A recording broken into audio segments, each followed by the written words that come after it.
আল্লাহ নামের ডাক শুনেছি আমরা এলাম ছুটে, দিক বিদিকে ঝিকিমিকিয়ে ফুলের মতো ফুটে, দিক বিদিকে ঝিকিমিকিয়ে ফুলের মতো ফুটে। আল্লাহ নামের ডাক যদি না শুনতে পেতাম, যদি শুনতাম যে নাচ গানের অনুষ্ঠান হচ্ছে, আমরা আসতাম? আমাদের মতো মানুষ আসতো না। আল্লাহ পাক তার নামের ডাক শুনেছি আমরা ফুলের মতো মৌচাকের মধু সংগ্রহ করার জন্য আমরা উপস্থিত হয়ে গিয়েছি। আল্লাহ পাক যেন এই ওসিলায় আমাদেরকে মাফ করে দিন, বলেন আমিন। আচ্ছা, আমরা এই দুনিয়ায় একদিন ছিলাম না, আসলে কি ছিলাম? আবার এখন আসি, আবার একটা সময় হবে, সেই সময় আমরা থাকবো না। এই দুনিয়ার সবের জায়গায় পড়ে থাকবে, কিন্তু আমরা একদিন কি থাকবো না, এটাই সত্য। আল্লাহ তাআলা কিন্তু কোরআনের ভিতরে বলেন, হাল আতাব আলাল ইনসানি হিনুম মিনাদ দাহরি লাম ইয়াকুন শাইআম মাযকুরা। তোমাদের একদিন কোনো পরিচয় ছিল না, তোমরা কোনো বস্তুতে পরিগণিত ছিলে না। আচ্ছা বলেন, আমাদের কি কোনো গোত্র ছিল? আমাদের 50 বছর আগে, যাদের বয়স 40 বছর, 49 বছর, 50 বছর আগে আমাদের কোনো অস্তিত্ব ছিল না, আমাদের কোনো গোত্র ছিল না, নাম ছিল না, কোনো বংশের পরিচয় ছিল না, আমরা নিষ্প্রাণ ছিলাম। আমরা কোত্থেকে আসলাম, আর কোথায় আছি, আর কোথায় যেতে হবে, এই তিনটে অবস্থান যদি আমরা না হিসাব মিলাতে পারি, তাহলে আমাদের এই দুনিয়ায় এসে আমাদের গন্তব্যস্থল জান্নাতে পৌঁছানো সম্ভব হবে না। আমাদের মূল বাড়ি ছিল জান্নাতে। আমাদের মূল বাড়ি কোথায় ছিল? জান্নাতে।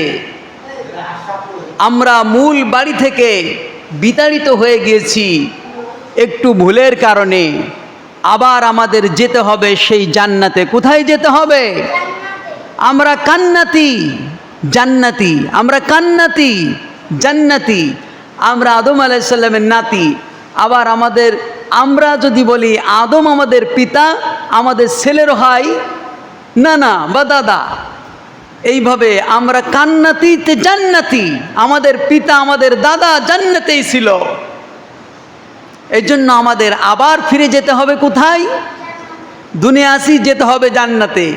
তা যেতে হলে আমরা যদি এখন কলকাতার গাড়িতে উঠি, তাহলে কি আমরা ঢাকায় পৌঁছতে পারবো? আমরা বিশেষ করে বাংলাদেশের হিসাব করি, আমরা যদি সাতক্ষীরার গাড়িতে উঠি আর ঢাকায় যার চিন্তা করি, তাহলে সাতক্ষীরার গাড়ি ঢাকায় যাবে না সাতক্ষীরার দিকে যাবে? তা আমরা যদি জাহান্নামের গাড়িতে উঠে বসে থাকি আর শুধু বলি জান্নাতে যাব, বলেন সম্ভব হবে? এজন্য আমাদের গন্তব্যস্থল সঠিক করতে হবে। আমাদের কোন রাস্তায় রয়েছে জান্নাত, কোন গাড়িতে উঠলে আমরা জান্নাতে যেতে পারবো, সেই গাড়িতে উঠতে হবে। আমরা এই পৃথিবীতে এসেছি, আমাদের আগে যারা এসেছিল তারা কিন্তু এখন নাই। তারা কি এখন আছে? তারা নাই।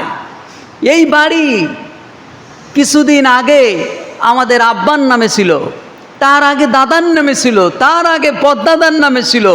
জিজ্ঞাসা করা হলে দাদা বলতো এই বাড়িটা আমার। আব্বা যখন বেঁচে ছিল তখন জিজ্ঞাসা করা হলে বলতো এই বাড়িটা আমার। আব্বা বেঁচে নাই, এখন আমরা বলছি এই বাড়িটা হলো আমার।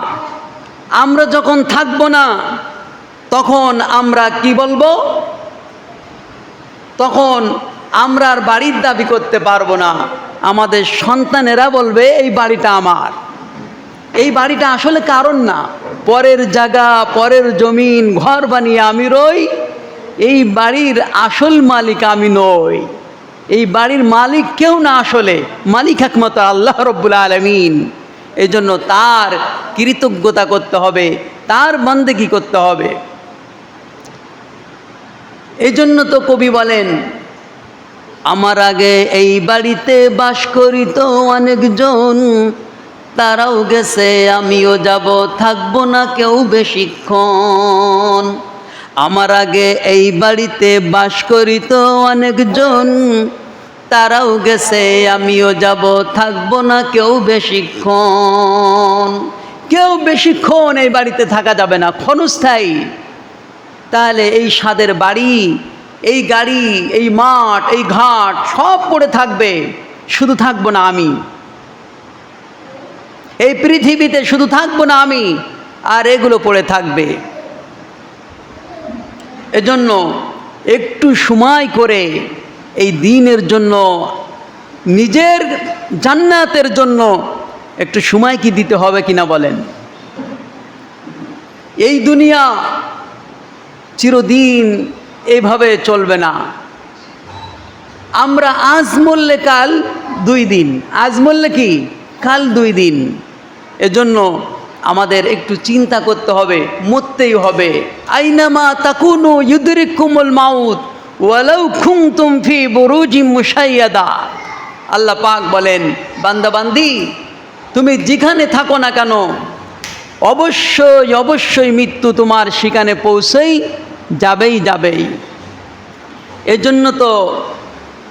জন্য তো কবি বলেন, আসলে ও মন হাসাইয়া ও মন যাইতে যাবে কান্দায়া,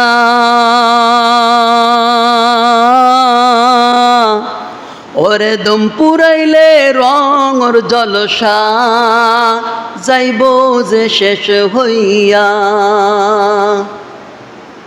দম পুরাইলে এই রঙের জলসা সব শেষ হয়ে যাবে, সব শেষ হয়ে যাবে, মিটে যাবে।